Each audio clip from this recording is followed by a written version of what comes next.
Povo querido e abençoado, a paz do Senhor Jesus. Eu sou o pastor Gilberto e nesse vídeo vou trazer uma visão panorâmica da escatologia bíblica. Gostaria que você fosse comigo até o final, pois eu vou te trazer muita informação importante e preciosa da palavra de Deus no que se diz respeito aos acontecimentos dos últimos tempos, que nós chamamos de escatologia. Bom, você que é novo por aqui, fica muito à vontade. Muito obrigado pela companhia, inscreva-se ao nosso canal, ative o sininho, fique atento a todas as notificações. Aos que já caminham comigo por algum tempo, gratidão. Deixe o seu like, faça o seu comentário, compartilhe com outras pessoas, faça com que a palavra de Deus chegue em outros corações. É isso aí, vamos lá. Escatologia vem de duas palavras, escatos, que significa último ou final, e por outro lado, logia, que quer dizer estudo, tratado. Então podemos dizer que escatologia é a doutrina, estudo, o tratado das últimas coisas. Antes de passar um breve resumo do que é escatologia, é muito importante, pelo menos, citar as principais correntes de interpretação da escatologia. Vamos lá. Pré-milenismo histórico defende a segunda vinda de Cristo como sendo pós-tribulacional e uma interpretação literal do Apocalipse 20, é o principal capítulo.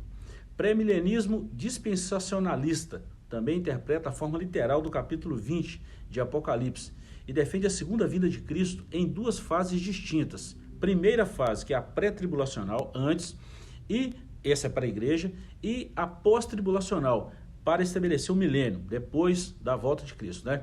O amilenismo defende a segunda vinda de Cristo como sendo a pós-tribulacional. É uma interpretação não literal do capítulo 20. No amilenismo, o milênio não é visto como um período literal de 1000 anos, e sim espiritual, que já começou na primeira vinda de Cristo, lá atrás. Depois o pós-milenismo defende a segunda vinda de Cristo como sendo pós-tribulacional, e também uma interpretação não literal do capítulo 20 de Apocalipse. Porém, diferentemente do amilenismo, que define o início do milênio na segunda vinda de Cristo, nesse vídeo vou abordar de acordo com o que nós aprendemos e ensinamos através da palavra de Deus ao longo de mais de 20 anos. Falaremos segundo a interpretação do pré-milenismo dispensacionalista, ok? Então vamos lá.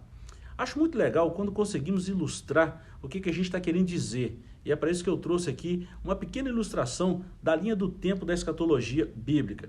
Salve essa imagem, salve essa tela e estude depois com muito tempo.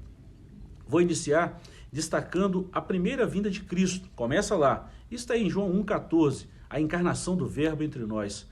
Vida, paixão, morte, ressurreição de Jesus e também a promessa que Deus fez antes da fundação do mundo. Isso lá em Apocalipse 13:8. A partir da morte de Jesus, começa a dispensação que chamamos de graça, a sexta e penúltima das 7 dispensações. Vamos dar uma recapitulada? Inocência, consciência, governo humano, patriarcal, lei, graça e milênio. Toda dispensação tem início e fim. O fim da dispensação da graça, que também é conhecida como o tempo dos gentios, irá terminar com o retorno de Cristo, o que a Bíblia chama de arrebatamento. Isso está em 1 Coríntios 15, 52 a 58.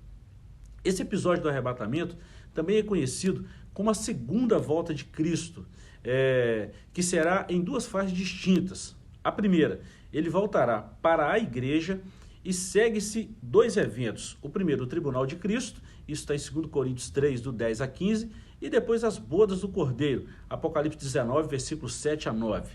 Esse período será de 7 anos. Enquanto esse período que a igreja estará na glória com Cristo, vai acontecer aqui na terra a grande tribulação, também um período de 7 anos, um dia histórico e de muita ação de juízo da parte de Deus sobre todos os ímpios. Esse período também é em duas fases distintas. A primeira fase, os 3 primeiros anos e meio, será o início de uma falsa paz, o anticristo surgirá, governará sobre toda a terra. Nessa fase inicial, ainda vai acontecer alguns eventos muito importantes que vale a pena a gente citar. Os judeus terão a pátria restabelecida por completa, claro que isso é um reconhecimento político e religioso.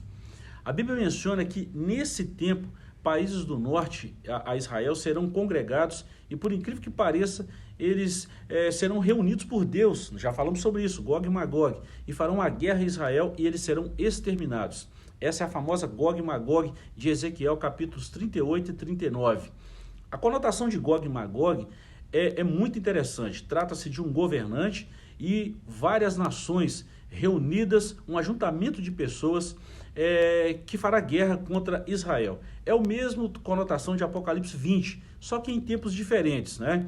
Profetizado por Ezequiel, o que é profetizado por Ezequiel é para aquele tempo ali antes da grande tribulação, que vai juntar as nações do norte e vai fazer uma peleja contra Israel. Na verdade, será um dia de acerto de contas com todas essas nações que perseguiram Israel desde a conquista de Canaã até aquele dia da batalha. E aqui por hoje nós estamos falando de um tempo aí, de uma história de aproximadamente que arrasta aí por uns 3.000 anos, tá?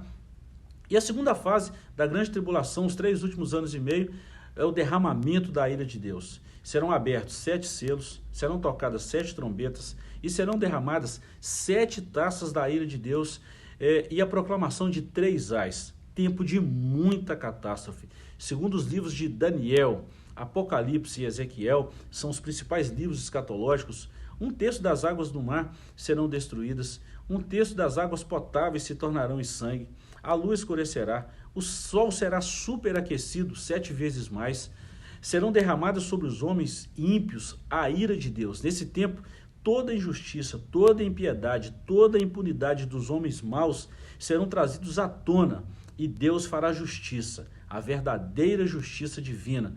Uma verdade é que esse tempo de grande tribulação será também um tempo de purificação dos judeus e a preparação do caminho para o estabelecimento do reino de Cristo aqui na terra.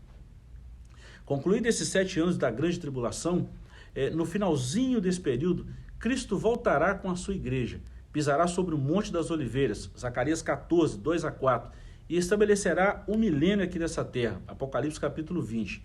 Antes disso, o anticristo, a besta, o falso profeta e todos os exércitos induzidos por Satanás farão guerra ao Messias. Essa guerra é chamada na Bíblia de Armagedon, no Vale do Meguido. Já falamos sobre isso também. Claro, todos serão exterminados e Cristo exercerá seu domínio sobre toda a terra.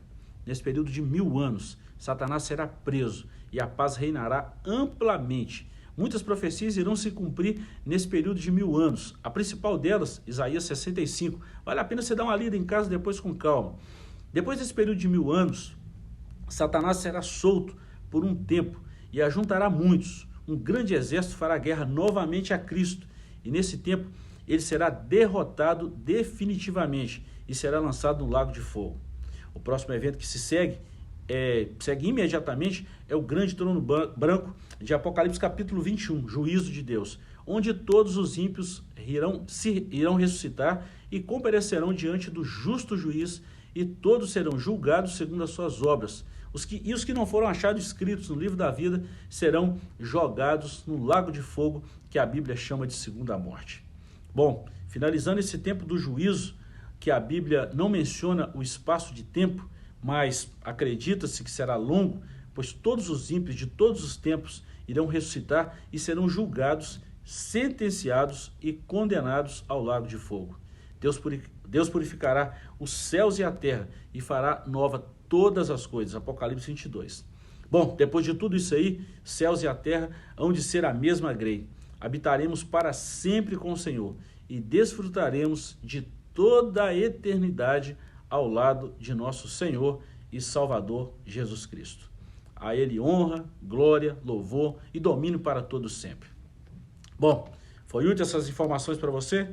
Compartilhe, deixe o seu like, comente, que o Senhor Jesus te abençoe, te guarde e voltaremos com outros vídeos posteriormente falando de muitas maravilhas e revelações da palavra de Deus. Deus te abençoe, Deus te guarde e que você seja muito abençoado e enriquecido pela santa e bendita palavra de Deus. Minha gratidão a você por ter vindo até aqui e eu te peço, compartilhe esse vídeo. Deus te abençoe.